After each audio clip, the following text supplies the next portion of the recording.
Coming up on this episode of United, teeing off, we'll show you how to smash the perfect drive. It's tough leaving home. We'll talk with some freshmen about going away to school. Free money. We've got some tips on how to score scholarships. And we'll hit the weight room again to do some squats. United starts now.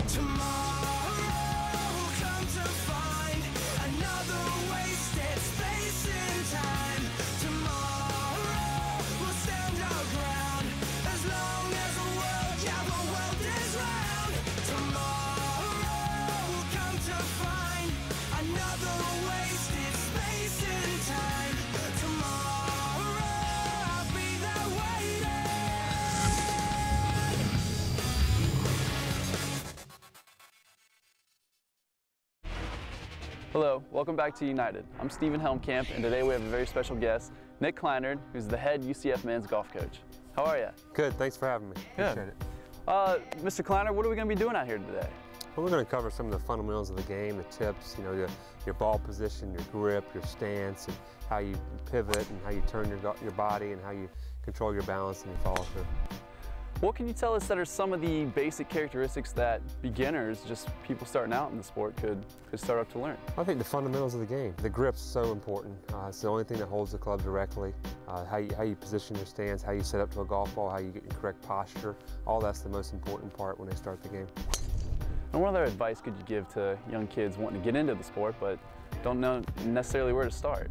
But get out there and get a set of clubs and have some fun in the process. Just be patient. It's a hard game, and read some magazines and maybe get some help from some better players than you or the club pro at your local golf course, and they can lead you in the right direction on becoming a great player in this game. And what would you say is the most #1 bad habit that you see these beginner players do? I think gripping the golf club incorrectly. Too weak a position for right-handed players, or left and right hand, or too far to their left shoulder or the left side of their body. They don't have it in a position where they can succeed. They're not going to hit very good shots unless their grip's on there correctly. Well, Coach Kneider, thank you very much for your time. Thank you. We appreciate it very much. Well, let's go check out Coach Osteen and some of his swing tips that he has for us. Let's do it. Let's go see. All right.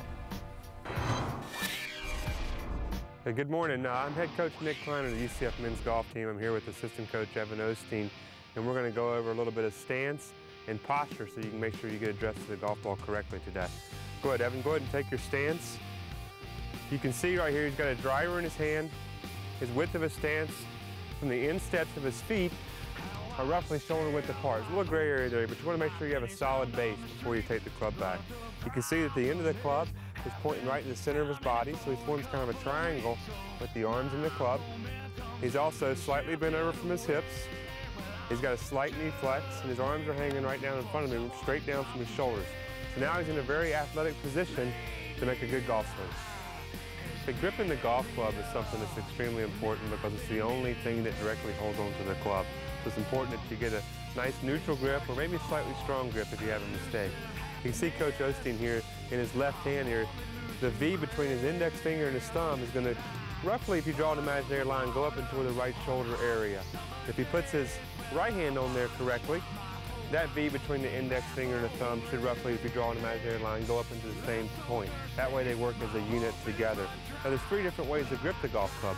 Coach Osteen here demonstrates an overlap grip where his right pinky finger, for a right-handed player, overlaps his left index finger. There's also the interlock grip, which is very common. Jack Nicklaus, Tiger Woods use it, so it's obviously a very popular grip. It's very good for people that have small hands as well, where the index finger in his left hand and his right pinky finger interlock together. There's also the 10-finger grip, which is not very common and really not widely recommended. It's also very important that this club points right in the center of your body at address. You see a lot of people push the hands way forward, which we call a laid off or forward press position, which is incorrect. You've already made a mistake before you take the club back, so it's very important that you get in the correct address position to have the best chance to make a good golf swing. Coach Osteen is now in perfect posture to make a good backswing. From the start, the club's going to immediately but gradually start to hinge with his wrist.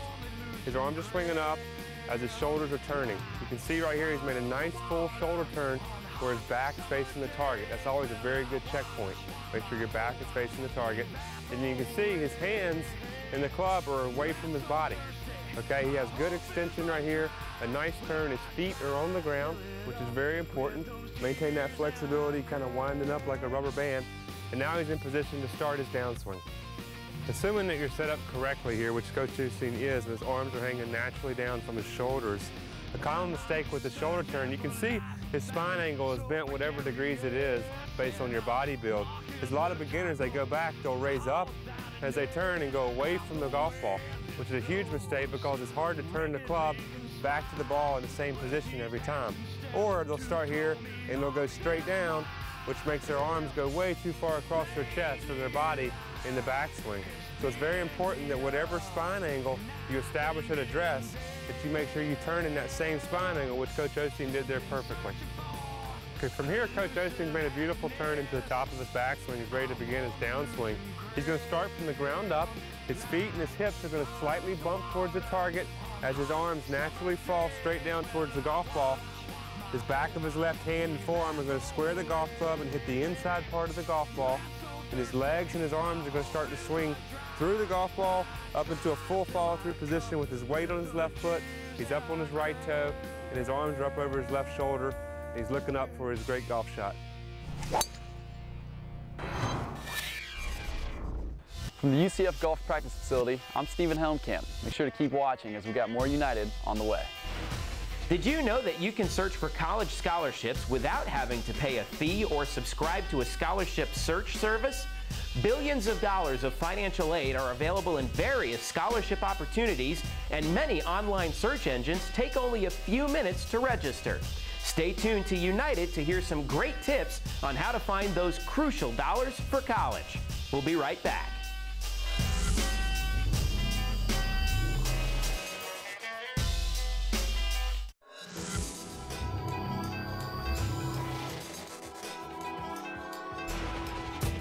Moving away from home to go to college can be something many kids look forward to and at the same time fear.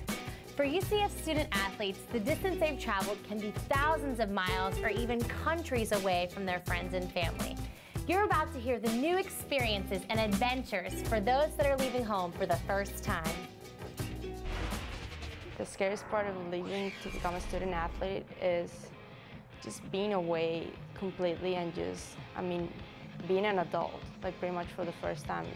The days I was packing, I wasn't really sad. I was like, oh yeah, I can't wait to go to college. And then me being a family guy, really just always being around my family, whether my brothers, my sisters, whether we go out to eat, it was really hard at first. The scariest part about becoming a student athlete far away from home is probably leaving your family. They knew it was going to be hard, and a lot of my sisters had tears, but they knew that it was a good decision for me. And I came down here to play soccer, and that's what I want to do. That's what I committed myself to. I knew I had to if I wanted to take my soccer game to the next level, and that was the step I was willing to take. The first few friends I made and my teammates were really important in the process because they just helped me out adapt to the whole situation. I had a tough time in school at the beginning, and they just helped me out studying and just getting used to the whole environment. They went through the same thing, some of them, so. That's the main reason why I chose UCF, was just because how close one another is with each other, and I think that was something that was really important for me, moving away from home so far away. So I just want to have someone that I could always talk to. There's teammates that are good guys, and that's really what UCF is. You really got to think about the location of the school where you're at in case you get hurt. It's just the environment you want to be in when you're recovering.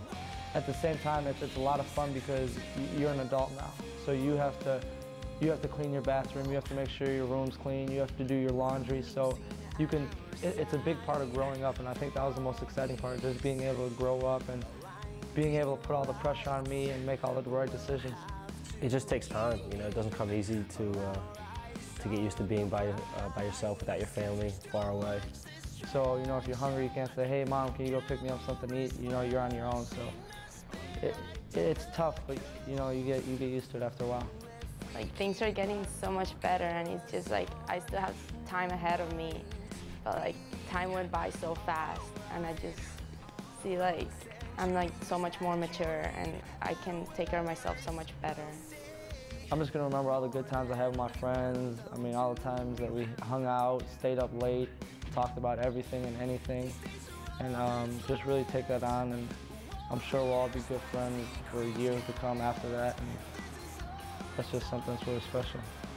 I would tell a kid who's scared to definitely go for it. I mean, in life, you're always gonna have to go for new things, and this is definitely a great opportunity, and it's a huge chance to just have so much fun and just try new things. The advice I give someone who's never really left their home, hasn't really traveled before, you have to try it. I think that if you try it and you say you don't like it, then you can live with that decision. But if you're scared and you don't want to do it, then I think that's the wrong decision. I think you have to at least try it and see how things go and try different things, meet new people. I mean, your family's always going to be there for you. When it's all over, I'm probably going to remember my freshman year. It's been so much fun and just meeting new people. It's great to be on my own and see what it's going to be like in the next couple of years when I'm really going to be living on my own. I love it. The first year away from home can be a very special one for freshmen in college, especially if their bills are paid. Coming up next, we're sitting down with an expert to hear about the scholarships out there to help pay for college. Don't go away.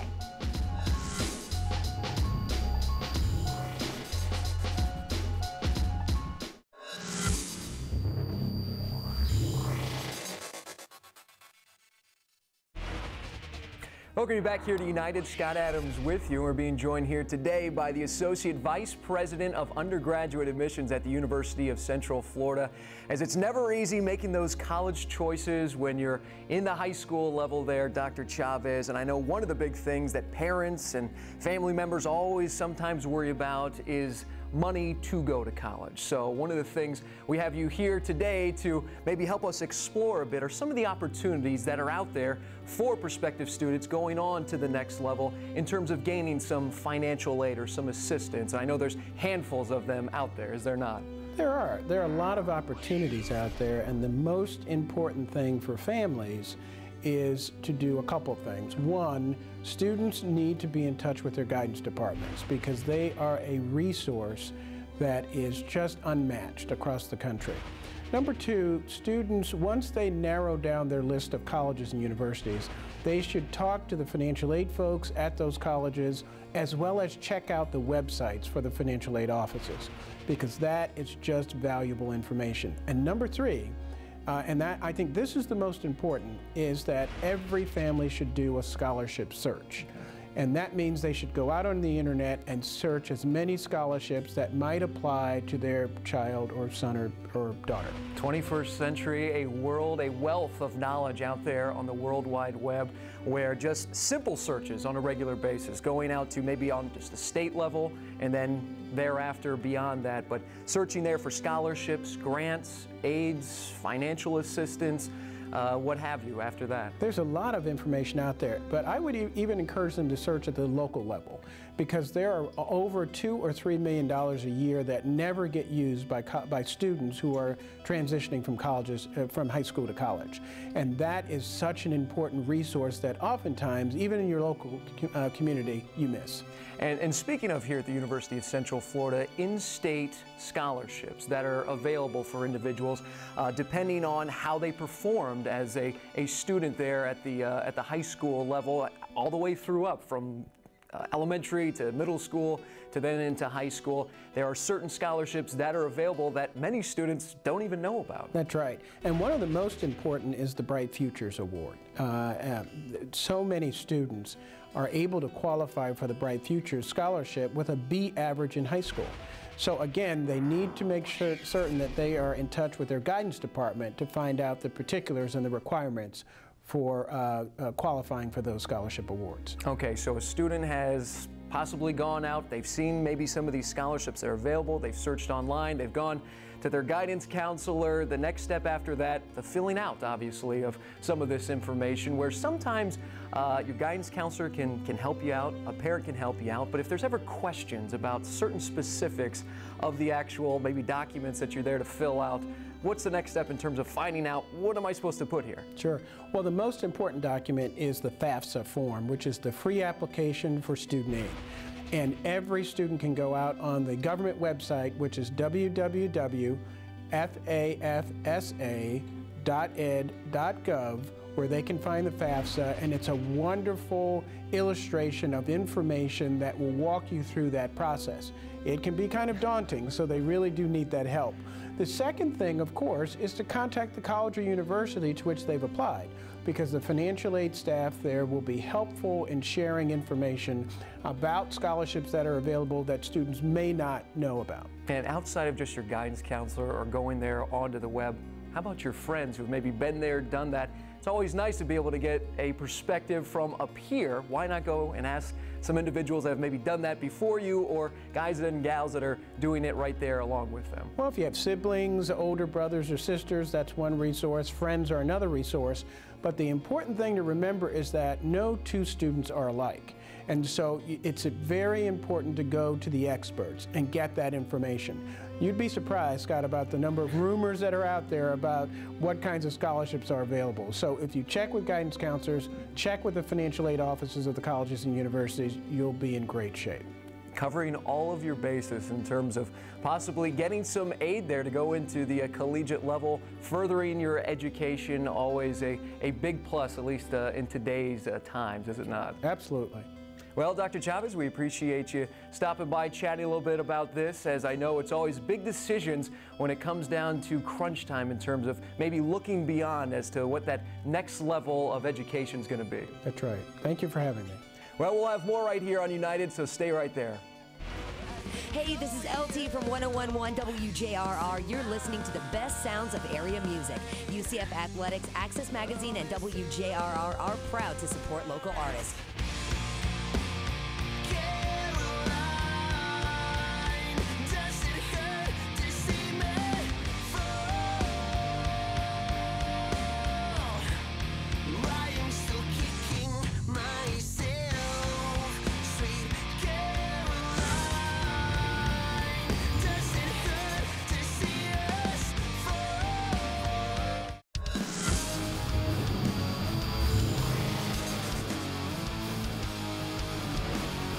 Hello, my name is Coach Sinclair. This is Coach Falk. We're assistant strength and conditioning coaches here at University of Central Florida. Today we're going to teach you the squat. It's one of our main core exercises. Some of the muscles that squat works, it's really the whole total body, but some of the main muscles are the quads, the hamstrings were in the back of the leg, the calves, and all the small muscles in the foot and the ankle, as well as the hips. And actually the squat also works the upper body and the core, because the core has to stay nice and strong when you have weight on your back, as well as your upper body has to stay nice and strong, your shoulders and your arms and your lower back to support the weight. The first thing we want to do is make sure we take a good stance under the bar, and using our feet stand up with the bar. We're going to take a shoulder width stance when we're squatting. The bar is placed on our back in a nice comfortable position, not too high and not too low. Coach Falk will take a big breath and descent down into a squat. We're looking to get parallel to the ground. So we want our top of our thigh parallel to the ground. Knee and hip parallel in a nice straight line, and stand back up. Now when Coach Falk goes into his descent in his lowering phase, he's going to do it on a 3-second count. 1, 1,000, 2, 1,000, 3, 1,000, then drive up. So he's nice and controlled going down in 3 seconds, and he wants to come up in 2 seconds or less. Control and explode. Nice, smooth, control down and explode up. Squat down, chest up, eyes up. Notice he doesn't bend over at the waist. He bends his knees and squats and then back up. Now we're going to go over the squat again, and we're going to show you some common mistakes. 3 common mistakes that we see a lot of our athletes make. Number 1 is a lot of people don't squat in the proper depth.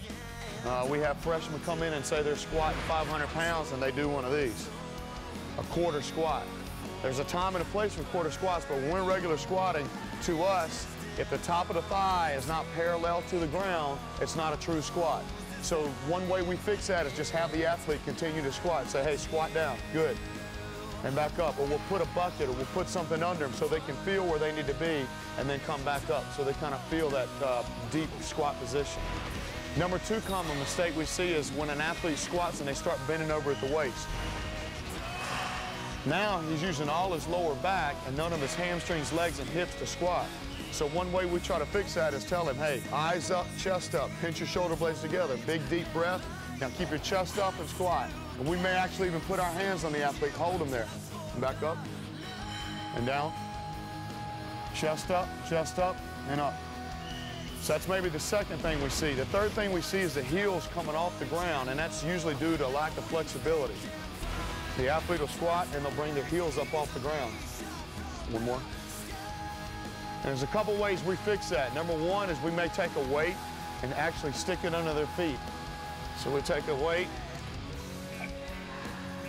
we'll stick it on the athlete's foot like that, and that keeps him from bringing the heels up. That's the first way we fix it. The other way we like to fix it is this, and actually let them feel where they shouldn't be pushing. His toes are off the platform. Now when he squats, if he does not sit back, he's going to fall forward. So this teaches the athlete to feel the weight in the mid part of the foot to the back, sit the hips back, and works on flexibility in their ankles and knees and hips where they're able to execute a proper squat. If you're looking to add the squat into your exercise program, beginners, start off with 2 or 3 sets of 10 to 12 repetitions. Make sure you're getting all your repetitions, and once you do that, you can add a couple reps or you can add a different set in. Also, if you're looking to build more strength and more power, you may want to cut your repetitions down to 5 to 6 to 7 repetitions, 3 to 4 sets. But again, use proper form and make sure you're doing a correct squat before you try to add weight on the bar or increase repetitions. And the last thing I'd like to say is just make sure you get doctor's permission before you start any exercise program. Make sure you're in good health and good physical condition before you try to do any kind of weight training activities. From UCF Men's Golf Practice Facility, thank you for tuning in to United. I'm Stephen Helmkamp, and we'll see you next week.